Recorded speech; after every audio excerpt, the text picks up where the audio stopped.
नमस्ते मित्रों, सभी को जय श्री राम।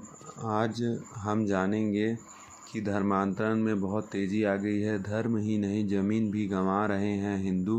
पहाड़ों का भी हो रहा है धर्मांतरण। सनातन धर्म को समर्पित पहाड़ी कोरबा की ज़मीनों पर कांग्रेस से लेकर ईसाई मिशनरी को की गिद्ध दृष्टि के बारे में बता चुके हैं। मंदकू द्वीप जैसी जगहों पर ईसाईयत की घुसपैठ से अवगत करा चुके हैं। ज़मीनी स्थिति इससे भी कई अधिक भयावह है। ज़मीन चाहे सरकारी गवर्नमेंट लैंड हो या अनुसूचित जाति शेड्यूल ट्राइबल्स को मिशनरी कब्जा कर रहे हैं। इन ज़मीनों पर चर्च से लेकर स्कूल तक चल रहे हैं। कब्रिस्तान हैं जिन पहाड़ों तक पहुंचना आसान नहीं। क्रॉस गाड़कर उनका भी धर्मांतरण कर दिया गया है। मिशनरी के इस लैंड जिहाद से वे जनजाति हिंदू भी पीड़ित हैं जो धर्मांतरित होकर ईसाई बन चुके हैं। यह स्थिति तब है जब छत्तीसगढ़ में विशेष कानून है।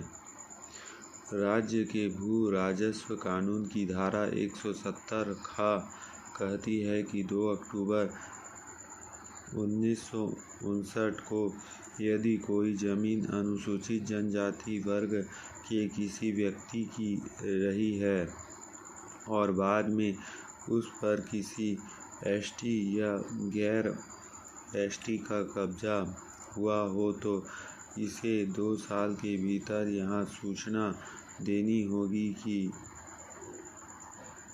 वह उस जमीन पर कब्जे में कैसे आया। ऐसा नहीं होने पर उसका कब्जा अवैध माना जाएगा और उसे ज़मीन खाली करनी होगी। वकील राम प्रकाश पांडे के अनुसार इस कानून के तहत यदि कोई आदिवासी व्यक्ति जमीन पर कब्जे को लेकर खुद आवेदन नहीं देता है तो यह सरकार की जिम्मेदारी होती है कि यह पटवारी से इस बारे में रिपोर्ट मांगे कि 2 अक्टूबर 1959 को उस जमीन का मालिक कौन था और आज किसका कब्जा है। पटवारी की रिपोर्ट के आधार पर भी अदालत फैसला सुना सकती है। कुछ साल पहले राज्य के जशपुर जिले में ही ऐसे करीब 250 मामले सामने आए थे जिसमें 170 का उल्लंघन कर एसटी वर्ग की जमीनें पर चर्च बन गए थे।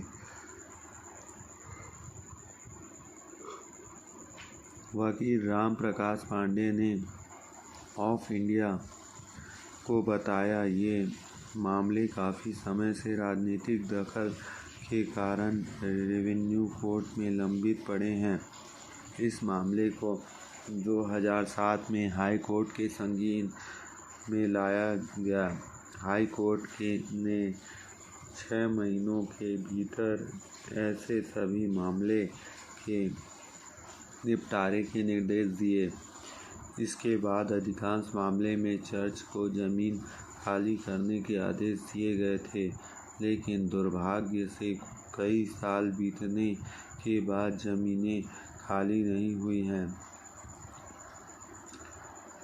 लोयोला स्कूल के प्रिंसिपल रहे और गिट्स पर प्रशासनिक साठगांठ से जमीन खरीदने का है आरोप। राजनीतिक और प्रशासनिक साठगांठ से जुड़ा एक और मामला कुनकुरी के लोयोला हायर सेकेंडरी स्कूल का है। 50 के दशक में कुछ साल तक इस स्कूल के प्रिंसिपल रहे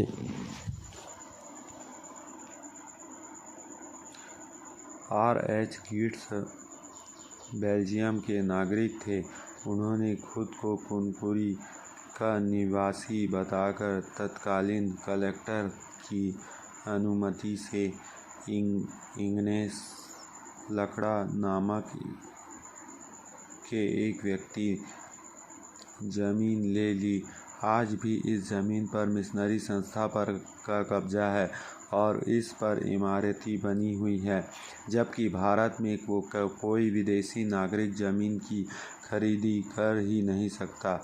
पांडेय ने ऑफ इंडिया को बताया, इग्नेस लकड़ा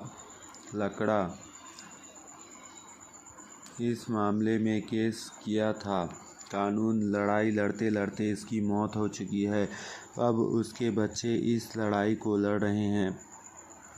ऐसा ही मामला क्लेमेंटा लकड़ा का भी है। कुनकुरी के दुलदुला निवासी क्लेमेंट के पिता भादे उर्फ वसील अरावा का धर्मांतरण 1957 से 58 में हुआ था। इसके बाद उनकी करीब 10 एकड़ ज़मीन पर मिशनरियों ने कब्जा कर लिया।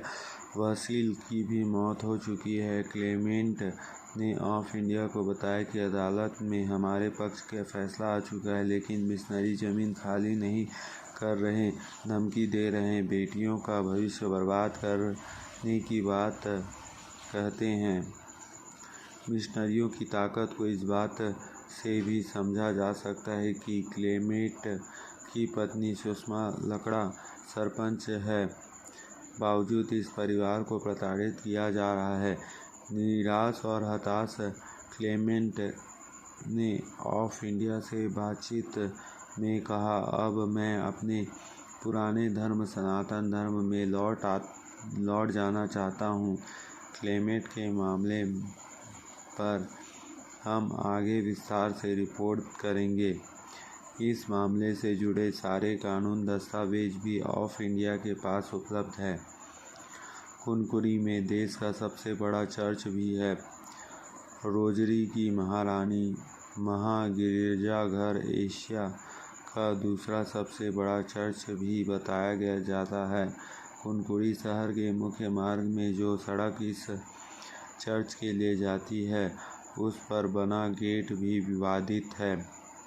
स्थानीय लोगों का दावा है कि हाई कोर्ट के स्टे के बावजूद सरकारी जमीन पर इस गेट का निर्माण हुआ है। तो इस प्रकार बहुत तेज़ी से छत्तीसगढ़ के कई जिलों में धर्मांतरण शुरू हो गया है। मामले में आप पूरे राज्य की स्थिति का अंदाज़ा लगा सकते हैं। इससे भी खतरनाक स्थिति लोगों के मन में ईसाई मिशनरियों का डर है। अपनी रिपोर्टिंग के दौरान हमने पाया कि ज़्यादातर लोग कैमरे पर बात नहीं करना चाहते थे।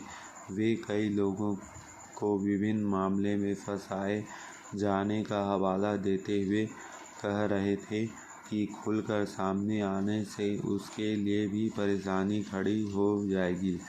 हिंदुओं के भीतर का यह डर ईसाई मिशनरियों के फलने फूलने में खाद का काम कर रहा है। जय श्री राम।